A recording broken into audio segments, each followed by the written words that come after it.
Sunday na naman, saan tayo pupunta? Tara, samahan nyo kami alamin kung paano pumunta ng Bana Hills galing ng Danang City Center. Maraming options para makapunta ng Bana Hills. Ang pinili namin ang mag-book sa Klook. Ang admission fee ay 940,000 dong. Pero ang pinili namin ay yung may shuttle bus at meron na ring buffet lunch. During our visit, bago pa lang ang Suncraft beer kaya naman kasama sa package ang libreng 2 beer. Merong 4 options para kung saan kayo ipipick up. Ang pinili namin ang a la carte Danang Beach Hotel dahil malapit lang ito from our hotel. 2 options lang ang meron para sa time of departure, yun ang 8:30 at isa naman ay 10:30.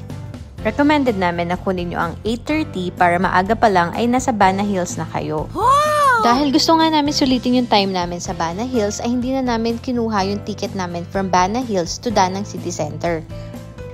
By the way, hindi nga pala madaling mag-book ng Grab sa Bana Hills. Pero marami namang Grab drivers doon na nangungontrata. Kung magkano yung sa app, yun din yung babayaran nyo in cash. Dahil gusto nga namin safe din kami, ay pinicturean ko ang ID pati na rin ang plate number at sinend ko sa kapatid ko. Ang binayaran namin ay 350,000 dong at okay naman ang naging experience namin. O siya, hanggang dito na lang!